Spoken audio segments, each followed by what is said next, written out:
আসসালামু আলাইকুম রহমতুল্লাহি ওবরকাতুহু। সম্মানিত দর্শক, 2026 সনের ফেব্রুয়ারি মাসের 4 তারিখ বিকালবেলায় ভিডিও করছি। প্রকৃতি যদি প্রশান্ত থাকে, মহান আল্লাহ রাব্বুল আলামিন যদি তার সময়ের যে চাকা এই বাংলাদেশের ক্ষেত্রে স্বাভাবিকভাবে তিনি পরিচালনা করেন, কোনো রকম দুর্ঘটনা না ঘটে, মানুষ যে আশঙ্কা করছে সে আশঙ্কার কোনো কিছু যদি না হয়, তাহলে ফেব্রুয়ারি মাসে 12 তারিখ মানে আজ থেকে মাত্র 7 দিন পর দেশে একটা সংসদ নির্বাচন অনুষ্ঠিত হতে যাচ্ছে। ত্রয়োদশ জাতীয় সংসদ নির্বাচন। অদ্ভুত জটিল একটি নির্বাচন। নির্বাচন একই সঙ্গে গণভোট, নির্বাচন একই সঙ্গে কনস্টিটিউশনাল অ্যাসেম্বলি। এই নির্বাচন একই সঙ্গে জাতীয় সংসদ নির্বাচন এবং জুলাই আগস্ট সনদের যে বাস্তবায়ন, সেই বাস্তবায়নের ম্যাগনা কার্টা। কোনটি আগে? জুলাই সনদ আগে, হানা ভোট আগে, সংবিধান সংশোধন আগে, নাকি সংসদ গঠন করে সরকার গঠন আগে? এগুলো নিয়ে রাজনৈতিক দল যারা স্টেক হোল্ডার রয়েছেন তারা এখন পর্যন্ত কোনো প্রশ্ন করছেন না। ওদিকে যারা নির্বাচনের আয়োজক তারা স্পষ্ট বলে দিয়েছেন যে এই কাজ আগে সমাপ্ত করতে হবে, তারপর সরকার গঠন কিংবা তারপর পার্লামেন্ট মেম্বারদেরকে শপথ গ্রহণের পরে যে ক্ষমতা দেওয়া হয় তাদেরকে, পার্লামেন্ট অধিবেশন, সেই জিনিসগুলো হবে। মূল ব্যাপার হলো যে পুরো নির্বাচনকে কেন্দ্র করে বিভিন্ন পক্ষ বিপক্ষের যে কথাবার্তা, সেই কথাবার্তার কারণে নানা রকম আতঙ্ক ছড়িয়ে পড়ছে। আর এই কারণে নির্বাচনের মাত্র 7 দিন আগেও কোথাও কোনো স্বস্তির বাতাস নেই। আজকে যখন এই ভিডিওটি করছি তখন জনাব তারেক রহমান সাহেব খুলনাতে নয়, মানে বরিশালে তিনি তার সমাবেশ করলেন। তো বরিশালের যে বেল পার্ক নাম করা রাজনৈতিক ময়দান, সেখানে তিনি বক্তব্য দিয়েছেন। আর তার বক্তব্যের মধ্যে একটি কথা এসছে যে তিনি গুপ্ত সংগঠন স্পষ্টতই জামাত শিবিরকে লক্ষ্য করে বলেছেন যে তারা গোপনে 2 নম্বর বা নকল ব্যালট এবং নকল সিল, ব্যালটের সিল মারা যে সিল, এটি তৈরি করছে। তাহলে বোঝার চেষ্টা করুন যে বিএনপি নির্বাচন নিয়ে কি চিন্তা করছে, কি আতঙ্ক তার মধ্যে কাজ করছে। অন্যদিকে জামাত সরাসরি কোনো কনস্পিরেসি থিওরিতে তারা যাচ্ছে না। তারা কেবলমাত্র বিএনপিকে টার্গেট করে যেটা বলার চেষ্টা করছে যে বিএনপি যেভাবে সুখ স্বপ্ন দেখছে নির্বাচনে জয়লাভ করার, সেই ব্যাপারে জনগণকে সতর্ক করার জন্য জামাত বলার চেষ্টা করছে যে তারা অতীতে যখন ক্ষমতায় ছিল 2 হাতে টাকা রোজগার করেছে, চাঁদাবাজি করেছে, জুলুম করেছে, জাহেলিপনা করেছে, জালেম হয়েছে। আর গত 17 মাসে বাংলার যত অনাথ সৃষ্টি পথে ঘাটে মাঠে সব বিএনপি করেছে। ক্ষমতায় না গিয়ে তারা যদি এই কাজ করে, ক্ষমতায় গেলে তারা কি করবে? কাজেই তাদেরকে ভোট দেবেন না, আমাদেরকে ভোট দিন। এই যে প্রচার এবং প্রোপাগান্ডা, সেই প্রোপাগান্ডার মধ্যে আওয়ামী লীগ নেই, শেখ হাসিনা নেই, আওয়ামী লীগের ভোটও নেই। অনেকে অবশ্য চেষ্টা করছেন যে আওয়ামী লীগের ভোটারদেরকে প্রলুব্ধ করার জন্য।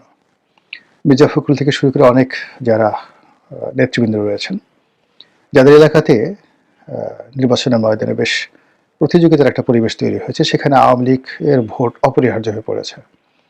কিন্তু আমার জানা মতে হাতে গোনা 4-5টি বা 8-10টি সংসদীয় আসনে বিএনপির যে প্রার্থী, সে জয়ের ব্যাপারে বা পরাজয়ের ব্যাপারে ভীত সন্ত্রস্ত। বাকি যারা আছে সবাই নাকে তেল দিয়ে ঘুমোচ্ছে, ফলে তারা মনে করছে যে এখানে আওয়ামী লীগের ভোট দরকারই নেই, তারা এমনি হেসে খেলে বিজয়ী হবে। তো সেই ক্ষেত্রে 2026 সনের ফেব্রুয়ারি মাসের 12 তারিখে যে ত্রয়োদশ সংসদ নির্বাচন হচ্ছে, সেখানে আসলে কি হতে পারে? প্রথমত কি হতে পারে?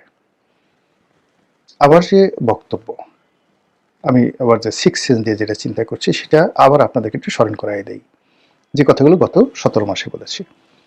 সেটি হলো যে নির্বাচন চমৎকারভাবে অনুষ্ঠান করানোর জন্য একটি রাষ্ট্রের যে শক্তি দরকার, সামর্থ্য দরকার, আইন শৃঙ্খলার যে উন্নতি দরকার, প্রশাসন যন্ত্রের যে তাগদ দরকার, এটি এখন বলতে গেলে শূন্যের কোঠায়। এখানে সবকিছু চলছে সুন্দরভাবে যদি পরিস্থিতি স্বাভাবিক থাকে। আর যদি পরিস্থিতি অস্বাভাবিক হয়, এই রাষ্ট্রে এই সমাজে আপনাকে আশ্রয় দেওয়ার, প্রশ্রয় দেওয়ার, আপনাকে রক্ষা করার কোনো উপসর্গ নেই। এখানে ডক্টর মোহাম্মদ ইউনূস থেকে শুরু করে একেবারে প্রান্তিক জনগোষ্ঠীর একজন অসহায় মানুষ মবের কবলে পড়লে বা যে কোনো বিরূপ পরিস্থিতিতে পড়লে তিনি অসহায় হয়ে পড়বেন।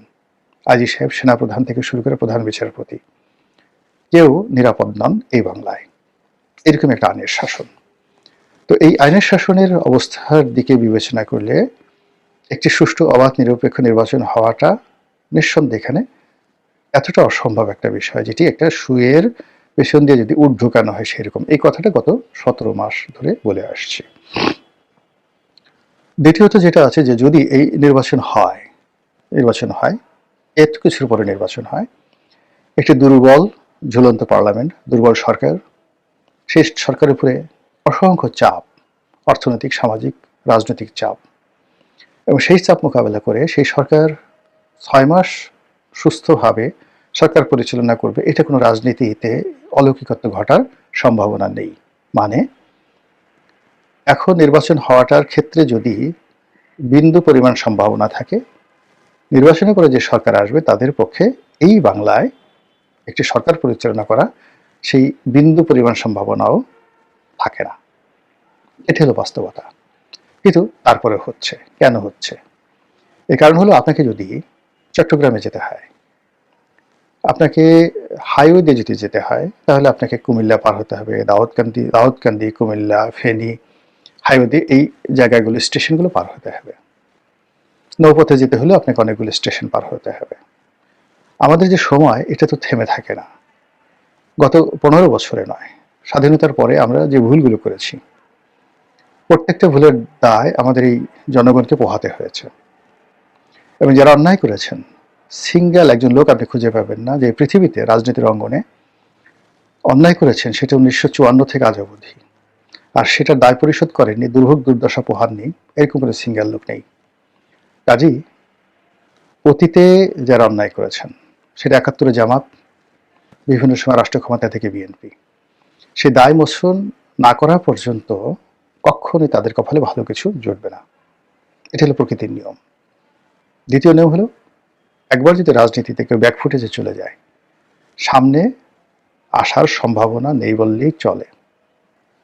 সব জিনিস পুনরায় রিবিল্ড করা যায়, কিন্তু রাজনীতির ক্যারিয়ারে রিবিল্ড করা যায় না। কখনো কখনো পিপিলিকার পাখা হয় মরিবার তরে, কখনো কখনো কিছু কিছু পিপিলিকা বের হয়ে আসে গর্ত থেকে, পাখা গজায় মূলত মানে আবার জ্বলে পড়ে অঙ্গার হওয়ার জন্য। রাজনীতির ময়দানে যখন অস্বাভাবিক কোনো কিছু ঘটে, একেবারে যেটাকে বলা হয় উত্তপ্ত কোনো কিছু ঘটনা ঘটে, তখন অনেকগুলো মানুষ, সুযোগ সন্ধানী মানুষ সামনে এগিয়ে আসে। অতীতের যারা পাপি তাপি তারাও সামনে চলে আসে, মনে করে যে আমরা কোনো অন্যায় করিনি, অন্যায় যদি করতাম তাহলে লোকজন এত তালি দিচ্ছে কেন। এই মানুষগুলো বের হয়ে আসে। আসার পর যখন এই উত্তপ্ত অবস্থা থাকে না, মুহূর্তের মধ্যে সবকিছু কুল হয়ে যায়। সঙ্গে সঙ্গে এই সমাজ, রাষ্ট্র, দেশ, কাল তাদেরকে একেবারে টুটি চেপে ধরে। ফলে সমাজ একেবারে ক্লিন হয়ে যায়, আর নতুন একটি সমাজ গড়ে ওঠে। এটাই মহাকালের ইতিহাস। আমরা সম্ভবত শেখ হাসিনার পতনের ফলে আওয়ামী লীগের দুর্বৃত্তদেরকে হারিয়েছি। এর বাইরে অন্য যারা দুর্বৃত্ত ছিল, যারা দুর্ভোগ দুর্দশা ভোগ করেছেন বিভিন্ন সময়, আল্লাহ তাদেরকে সুযোগ দিয়েছিলেন তওবা করার, ভালো হওয়ার। তারা কতটুকু তওবা করেছেন, কতটুকু ভালো হয়েছেন, গত 17 বর্ষে আপনারা হাড়ে হাড়ে টের পেয়েছেন। যাদেরকে আমরা মজলুম মনে করতাম, তারা যে জালেম হলে কত বড় জালেম হতে পারে, গত 17 মাসে আমরা সেটা দেখেছি।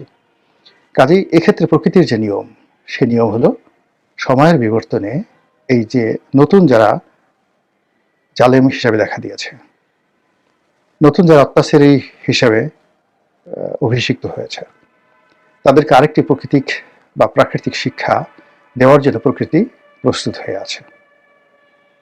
তো সেই দিক যদি আপনি বিবেচনা করেন, 12 তারিখ অবশ্যই তো আমাদের জীবনে আসবে।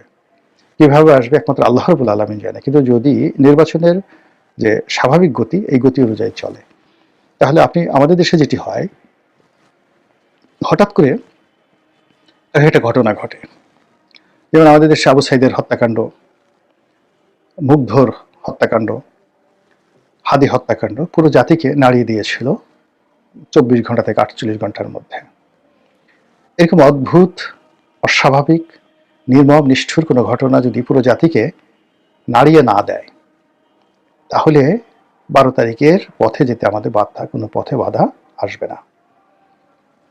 আমরা এমন একটা জাতি, আমরা ক্রাইসিস ম্যানেজমেন্ট করতে পারি না।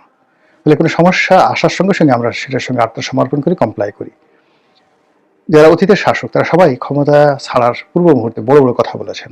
এরশাদ সাহেব বলেছেন, বেগম জিয়া বলেছেন, তারেক রহমান সাহেব বলেছেন, শেখ হাসিনা বলেছেন, এভরিবডি, মইনুল আহমেদ বলেছেন, কিন্তু ক্ষমতা যখন ছেড়ে দিয়েছেন তাদের আর কাউকে পাওয়া যায় নাই বড় কথা বলার জন্য। একমাত্র শেখ হাসিনা দেশের বাইরে আছেন, বড় বড় কথা বলছেন। বাংলাদেশে থাকলে কিভাবে কথা বলতেন এটা দেখার বিষয়।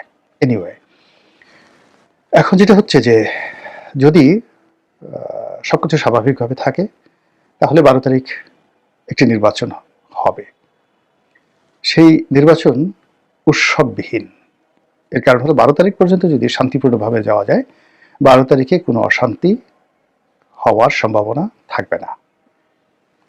এখন যদি সত্যভাবে সবকিছু আমরা গ্রহণ করি যে কয় পার্সেন্ট ভোট আসছে, যারা যত ভোট পেয়েছে, এটা সঠিকভাবে ঘোষণা করার চেষ্টা করি, কম আসলে কম, বেশি আসলে বেশি, সৎ থাকার চেষ্টা করি, আশা করি সমস্যা হবে না। কিন্তু যদি ম্যানিপুলেট করার চেষ্টা করা হয়, 5%কে বাড়িয়ে 50% করার চেষ্টা করা হয়, কোনো প্রার্থী যদি এখানে ভোট ম্যানিপুলেশন করার চেষ্টা করেন বা সামগ্রিকভাবে সেন্ট্রাল কোনো বিধি ব্যবস্থার মাধ্যমে ভোট ম্যানিপুলেশন করার চেষ্টা করা হয়, তাহলে নির্বাচনের দিন সারা বাংলাদেশ অশান্ত হয়ে পড়বে এবং এটি নিয়ন্ত্রণ করা যাবে না। এটি হাদি হত্যাকাণ্ডের মতো যে একটা সেন্টিমেন্ট তৈরি করেছিল, আগুন তৈরি করে দিয়েছিল সারা বাংলায়, ওরকম একটা আগুন তৈরি হয়ে যাবে নির্বাচনের দিন, যদি বললাম। কিন্তু যদি সঠিক পথে থাকে, এটা বাঙালি সাধারণত শান্তিপ্রিয়, তারা এই কাজে যাবে না। 13 তারিখ 12 তারিখ রাতে নর্মালি যেটা হচ্ছে, 12 তারিখ রাত পর্যন্ত সবাই অপেক্ষা করবে, 13 তারিখ সকাল পর্যন্ত মানুষ অপেক্ষা করবে না। ভোটের ফলাফল যদি দিয়ে দেওয়া হয়, যারা বিজয়ী হবে তারা বিজয় মিছিল করবে, তাদের বিজয় মিছিল বন্ধ করা যাবে না। আর যারা পরাজিত হবে তাদেরকে পালাতে হবে, বড় কথা বলতে পারবে না। এর কারণ হলো যে 13 তারিখে এই বাংলায় পরাজিতদেরকে আশ্রয় দেওয়ার, প্রশ্রয় দেওয়ার কোনো লোক থাকবে না। No one can do it. এবং গত 17 মাসের যে কর্মকাণ্ড, পরস্পরের প্রতি ক্ষোভ, ক্লেদ, ক্রোধ যা জমা হয়েছে, 13 তারিখে বিজয়ী পক্ষ তার প্রতিপক্ষের উপর সেগুলো ঢালার চেষ্টা করবে, যদি না এখানে আল্লাহ বিশেষ ব্যবস্থা না নেন। দ্বিতীয়ত যে বিষয়টি 13 তারিখে আশঙ্কা করা হচ্ছে, যে কোনো কারণে যদি টেকনিক্যাল কারণে ভোটের যে ফলাফল, এই ফলাফল ঘোষণা করতে দেরি হয়, ডক্টর মোহাম্মদ ইউনূসের সরকার যদি কোনো সিদ্ধান্ত দিতে গড়িমসি করেন, ইলেকশন কমিশন যদি তার সেই আয়রনম্যানশিপ না দেখান, সেনাপ্রধান যদি তার যে ক্ষমতা রয়েছে সেই ক্ষমতা প্রদর্শন না করেন, তাহলে 13 তারিখে যে কি হবে একমাত্র আল্লাহ ছাড়া কেউ বলতে পারে না। মহান আল্লাহ আমাদের সবাইকে হেদায়েত দান করুন এবং হেফাজত করুন। আসসালামু আলাইকুম ওয়া রাহমাতুল্লাহি ওয়া বারাকাতুহু।